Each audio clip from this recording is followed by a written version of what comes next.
Good evening, ladies and gentlemen. New setup, new framing, extra lights. So it looks all fancy, right? You think, wow, this demon guy, he's making a lot of money on YouTube. Nah, I'm making $42 a month. It's going to take about 3 years to repay the investment of just the setup. So I do it for the love of the game, man. The love of the game. I've been around for since 2019 on YouTube and since 2015 on the ASX. I've earned my $42 a month, thank you. Fucking, sure, one person a month buys my course as well. Whoopee. Yeah, it is it is what it is. I'm even losing subscribers. Can you imagine making these fucking god tier calls before they happen and people are like, nah, fuck that, I want to trade crypto or some shit, and they just get murdered on that garbage. Anyway, we're going to take a look at LIT. This looks amazing. How good is that hold? Now, to be fair, this isn't just me being a genius. This is Trump kind of fucked with the markets a little bit, to be fair. So, yeah, look, everything. We got copper as well. Copper futures are holding this pivot as well, albeit weaker. But in terms of lithium, this was a strong 5.5% move. And I closed out Vulcan, but I kept PLS. So let's go through this. Vulcan, we talked about, what was the level yesterday we talked about? We talked about the pivot. Said if it gets there, and it did get there, 335, I closed out at 334 because I got a little bit greedy. I was looking for a break higher. Vulcan just doesn't want to go. I'm assuming that, based on the sell pressure, there's still going to be some extra sellers hanging around trying to sell into the move, I'm suspecting. But it came to this pivot, and that's fine. That's we talked about it. We made really good money from the entry yesterday and the day before. 310 and around 305, 306. I don't know what the average was yesterday, but really good. Really, really happy. I mean, basically 10%. Let's have a look. Let's do it from here. Yeah. 8.8% in 2 days. Fucking glorious. It's fantastic. Really happy with that. Now, you might be wondering, why'd you close one lithium and still holding another? Where's PLS Group? This just looks sensational. I mean, this still looks like it has room to grow. It's at the end of the day, it's closing at its highs. It's just so good. Yeah, I mean, it's up almost 10% for the day. If it pulls back tomorrow, fine, whatever, we might cut it.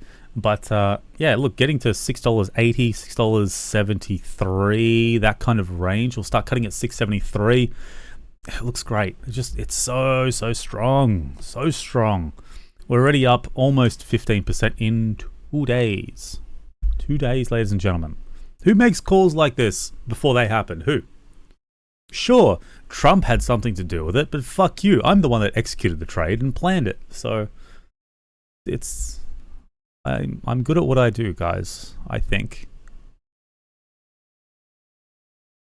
We have SFR. Now, this is going to be controversial. This is going to be a little controversial.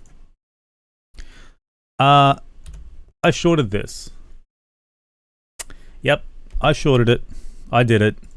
So what we have here, I'll talk you through the thought process. Now, this is nowhere near as good as my long ideas.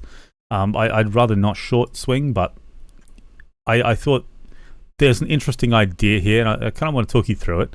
Just kind of like we're in therapy. I'm kind of just justifying my actions and behavior, and when it all falls apart in front of me, you guys can, just like my actual therapist, laugh at me and make rude comments about how terrible I am. So we have a fake out. Actually, there's a little bit of a double fake out. I guess you can call that a wick, and this is a fake out. Yeah, whatever. It fakes out, goes to the upside. It rallies 8%. A little bit extra. I mean, from bottom to top, that's also a 15% mover. There's about 6 data points here where the body of the candle and the top of the candle sort of act as a data point. So we have a bit of resistance here. I did open up at $19.84 for this one, or $19.84. So let me talk you through it with CopX. So this is an interesting one. Firstly, I think it overreacted to the upside. So I mean, we have a 7% move, which is fine. But then we're at resistance here. There's a real opportunity that it pulls back. And if it does pull back, I think the slingshot effect will be stronger on SFR because I think it's getting ahead of the ETF. It's expecting to keep going because of the bullish market at the moment. So we got HG here, which is the copper futures. And look, they're weak. Honestly, relative to everything else, it's weak. I mean, look at something like uranium. I mean, even uranium looks better at this point. I know that's not the spot price, so UXC, I haven't actually looked at spot. I don't think it moved. Yeah, it hasn't moved really at all. So we look at the Qs, obviously moving really strong, 3%, but mind you, that's after brutal selling. And something I want to point out, this is a really interesting concept that when you say it out loud, it kind of makes sense. The biggest green candles happen in bear markets. And that's a huge ass green candle. So I would pay attention. I'm not saying we're in a bear market. It's obviously we're in some sort of pullback, correction, whatever you want to call it. But I would be curious to see how much further this goes to the downside, if at all. I mean, look, the whole Trump news on Iran not bombing them and shit. So who knows? Maybe it's a big shift up. We also have SpaceX coming out tomorrow or tonight.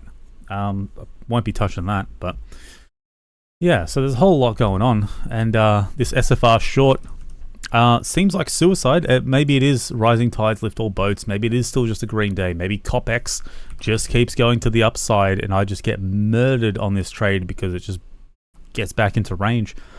But as is, I like the idea. You know, any sign of green tomorrow, I cut it.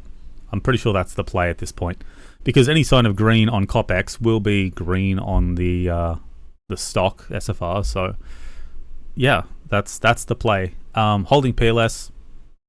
That's pretty much it. It's all smooth brain stuff. So I hope you guys are making money. Hope you guys are doing well in this market. Otherwise, I'll catch you guys tomorrow. Peace.